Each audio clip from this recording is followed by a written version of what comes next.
Israeli occupation considers ceasefire plan as significant progress has been reported from Paris talks. US and Britain launched new waves of airstrikes on Houthi military sites in the capital Sana'a.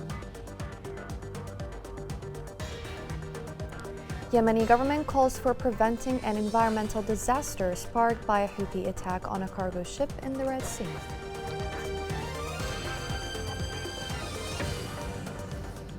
Welcome to Yemen Today TV. This is the English News with me, Shaz Abdelbey. Dozens of citizens were killed and others injured in continuous bombing by the Israeli occupation on many areas in the Gaza Strip. 10 people were reported to be killed and more than 50 were injured in the Israeli occupation constant bombing, especially in Zaytuna and Sabara camps.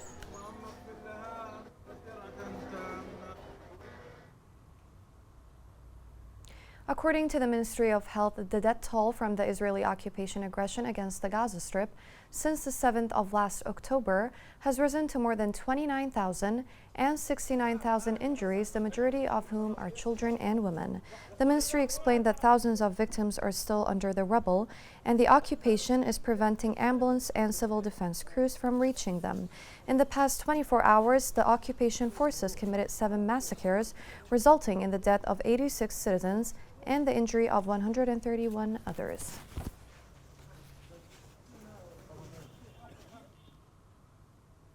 Israel's war cabinet agreed to send a delegation to Qatar in the coming days to continue the truce talks with Egypt, Qatar, and the U.S. after Paris talks. An Israeli delegation that had traveled to Paris for talks on a hostage deal returned yesterday to brief the country's war cabinet. The newly proposed framework includes a 6-week pause in the conflict and the release of between 200 and 300 Palestinians from the Israeli prisons in exchange for 35 to 40 hostages still held by the Palestinian resistance. Israeli settlers stormed the courtyards of Al-Aqsa Mosque under the protection of the Israeli occupation police. Local sources reported that dozens of settlers stormed Al-Aqsa from the direction of Al-Maghraba Gate, carrying out provoking tours in its courtyards and performed their rituals. Of today, over 100,000 Gazans are either dead, injured, or missing and presumed dead.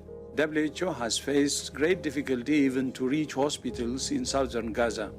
Heavy fighting has been reported near hospitals in Khan Yunis, severely impeding access to health facilities for patients, health workers, and supplies. During a UN mission on Monday, WHO delivered medical supplies to Nasser Medical Complex. Other missions to deliver fuel and food were denied. Despite challenges, Nasser Hospital continues to offer health services, although at reduced capacity. The hospital is operating with a single ambulance. Donkey carts are being used for transporting patients. Yesterday, we made another attempt to get food to Nasser, but due to delays, the food was taken from the trucks by crowds who are also desperate for food. Our teams on the ground report increasing food shortages for medical staff and patients, with only 1 meal per day. The risk of famine is high and increasing each day, with persistent hostilities and restricted humanitarian access. We continue to call for safe access for humanitarian personnel and supplies, for the hostages to be released, for health care to be protected and not attacked or militarized. And we continue to call for a ceasefire. American and British forces carried out strikes on 18 Houthi targets in Yemen, according to the Pentagon. The Pentagon also said the strikes targeted 18 Houthi targets in 8 locations in Yemen, including weapons storage facilities, drones, air defense systems, radars, and helicopters. This report has more details. US and British forces carried out a fresh wave of strikes against 18 Houthi targets in Yemen, following weeks of unrelenting attacks on Red Sea shipping by the Houthi group. The strike specifically targeted 18 Houthi targets across 8 locations in Yemen, including weapons storage facilities, attack drones, air defense systems, radars, and a helicopter. It was co-designed by Australia, Bahrain, Denmark, Canada, the Netherlands, and New Zealand. who gave unspecified support to the new round of strikes, the second this month and fourth since the rebels began their attacks on ships in the region. The Houthis now more than 45 attacks on commercial and naval vessels since mid-November constitute a threat to the global economy, as well as regional security and stability, and demand an international response. The UK Ministry of Defence said 4 Royal Air Force targeted several very long-range drones used by the Houthis for attack missions at a site northeast of Sana'a. Saturday's operation comes after several merchant vessels were struck this week in the region, including the fertilizers field, whose crew had to abandon ship after it was hit several days ago and began taking on water. British Maritime Security Agency reported another attack on an unspecified ship near the port of Djibouti on Saturday night, saying there had been an explosion in close proximity to the vessel. No damages reported to the vessel, and there are no injuries to the crew. Apart from the joint operations with Britain, the United States has also carried out unilateral strikes against Houthi positions and weaponry in Yemen, and has downed dozens of missiles and drones in the Red Sea. Shipping risks have escalated due to repeated drone and missile strikes in the Red Sea and Bab el-Mandeb Strait by the Houthis since November, while US and British forces have responded with several strikes on Houthi facilities, but have so far failed to halt the attacks. The Houthi militia said it would not allow the British ship sunk in the Gulf of Aden to be withdrawn, except by bringing relief aid into the Gaza Strip. A member of the militia classified as a global terrorist group said the sunken British ship could be towed in exchange for bringing relief trucks into Gaza, adding that this offer is subject to study. Yemen's government initiated an emergency committee to handle the environmental disaster caused by the Houthi attack on a chemical cargo ship in the Red Sea. This report has more details. The Houthi attack on a cargo ship transporting dangerous chemicals in the Red Sea has triggered an impending environmental disaster, which the Yemeni government called on the international community to assist in addressing on Saturday. The government issued a statement directing the creation of an emergency committee to handle the possible spill of thousands of tons of fertilizer and oil from bulk carrier Rupi Mar, which was attacked by the Houthi on February 18th while it was navigating a vital shipping route in the Red Sea. The Houthis were given instructions by the Yemeni government to create an emergency strategy to deal with the dire circumstances. Additionally, it urged the world community to intervene swiftly in the issue to stop the hazardous chemicals from the spilling and perhaps inflicting a Red Sea ecological disaster. A 29-kilometer-long oil slick began to emerge from the damaged ship, according to a social media post by the U.S. Central Command, which verified the occurrence. The warning stated that the chemicals on board may spill into the Red Sea and exacerbate this environmental catastrophe. The Rupi Mar left the United Arab Emirates on its way to Bulgaria, its crew having escaped unharmed from the Houthi attack in the Red Sea last week. Experts in the area now worry that the spill or leak from the damaged carrier's cargo would have disastrous effects on the delicate environment in the area. Moreover, they say Yemen's government is working vigorously to organize an emergency reaction and prevent a possible environmental catastrophe in the Red Sea, while the besieged ship continues to sit at anchor and progressively fills with water. Since mid-November of last year, the Houthis have increased their attacks on foreign vessels, claiming that this is in sympathy with the Palestinians in Gaza, who are subject to severe Israeli airstrikes. And since January, the United States and the United Kingdom have reacted to the Houthi attacks with many airstrikes on their sides, including underwater drones and mobile missiles launchers. But the group has not been able to be stopped from conducting future attacks. The governor of Al-Hudaydah, Al-Hassan Tahir, confirmed to Yemen today that the Houthi attacks on ships loaded with oil is an environmental disaster in the Red Sea. He noted that the militia targeted of the British ship, which led to oil leaking from it. He denounced the international community's silence as regards to the Houthi practices. As to the pollution that occurred in the last few days due to the current circumstances and the oil leaks in the area, this is a matter of life and death. Most of the people are fishermen, and lots of marine creatures die due to the leak. We have a trained team that will deal with the leak, but if the leak grows, we have to seek outside assistance because our capabilities are limited.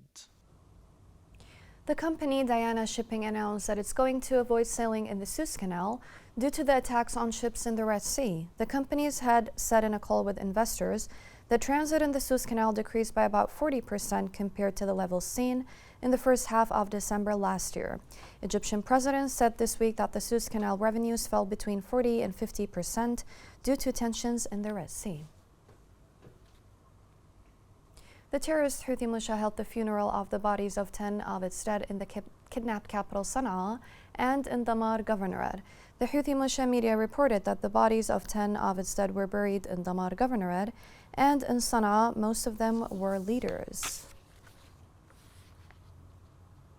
The terrorist Houthi militia carried out a massive kidnapping campaign in Al-Dola. In addition, local sources reported that the Houthi militia kidnapped 12 of its citizens in a number of villages and transferred them to unknown destination. The Iranian-backed militia continued to kidnap civilians in the affected areas under its control under false charges.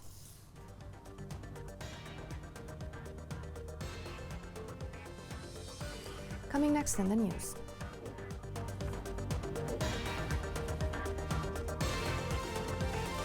Yemeni coffee shops flourish in the United States, bringing great taste and rich heritage.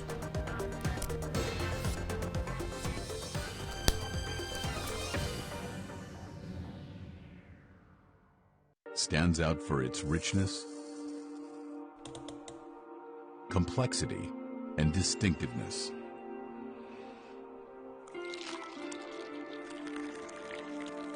Coffee cuppers seem to breathe through their very souls with every sip.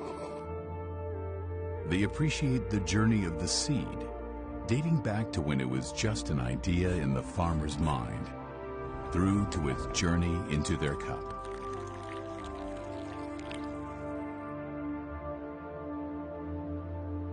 There are various forms of preparation, followed with almost ritualistic precision.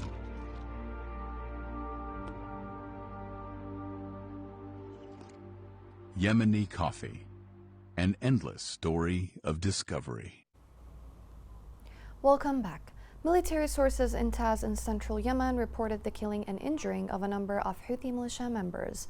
The sources reported that the government forces, backed by popular resistance, were able to repel an infiltration attempt by the Houthi militia in a Safa area, northeast of the city. The sources indicated that the government forces killed and injured militia members who attempted to infiltrate. Massam Project for Mine Clearance announced that it removed more than 2,000 explosive materials since the beginning of this February. The project operations room reported that since the launch of the project in mid-2018, field teams have removed more than 400,000 mines. As the holy month of Ramadan approaches, many Yemeni families in the war-torn country are facing the increase in prices once again. In order to help people overcome such difficulties ahead of the festive month, Ramadan fairs organized by the government in cooperation with local businesses surface across the country as an important lifeline for impoverished Yemeni families, easing their financial strains. This report has more details. In light of the difficult living conditions, this Ramadan tent provided a refuge for citizens of all social classes and an opportunity to escape the high cost of food supplies, especially with the advent of the holy month of Ramadan. The aim of holding these Ramadan fairs is to ease the burden of Yemenis, as the prices of all food supplies are in continuous increase. The traders in the public markets take advantage of the advent of the holy month of Ramadan and increase their prices. Here, we're trying to provide Yemenis with the best prices and offers. We thank the organizers of this fair. They sell food supplies at wholesale price. Our living conditions are very hard. We need such support, or we are going to suffer.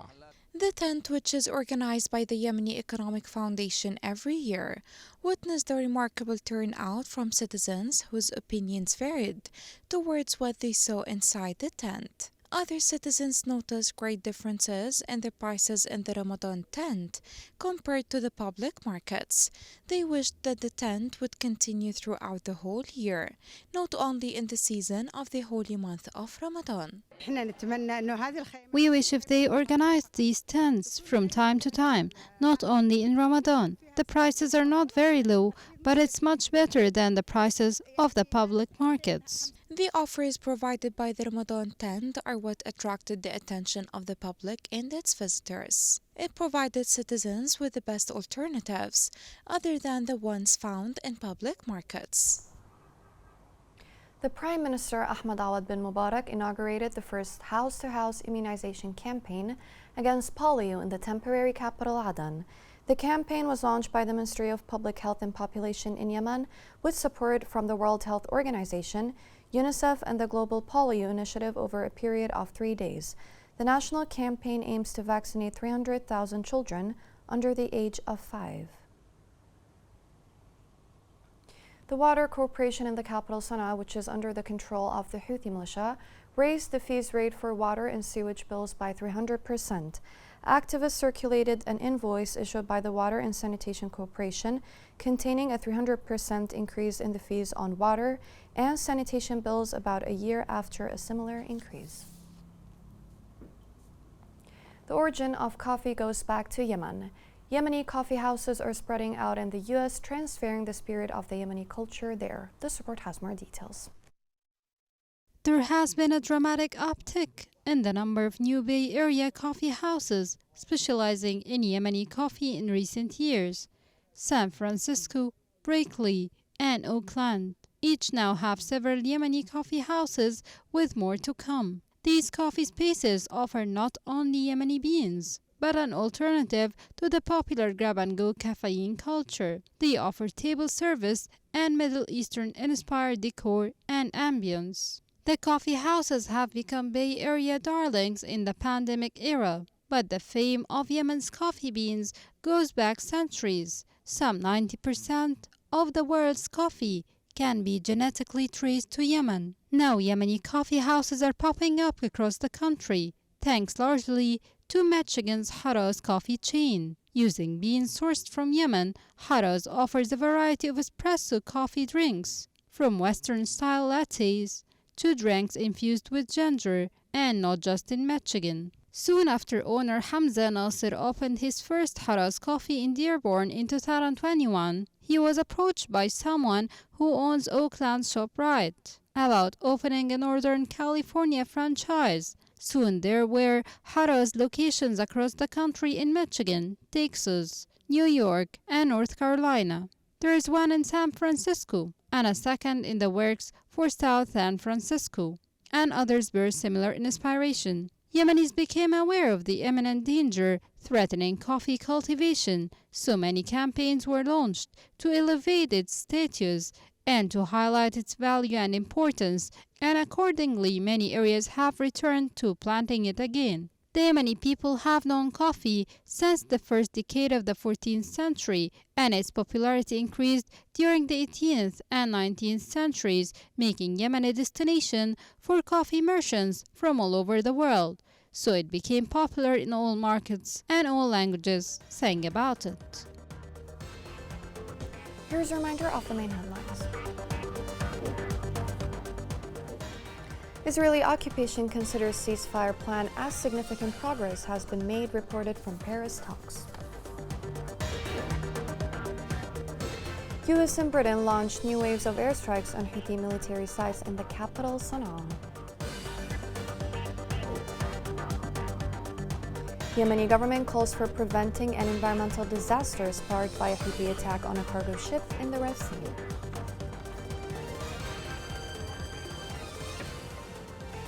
This is the end of the news. Thank you for watching.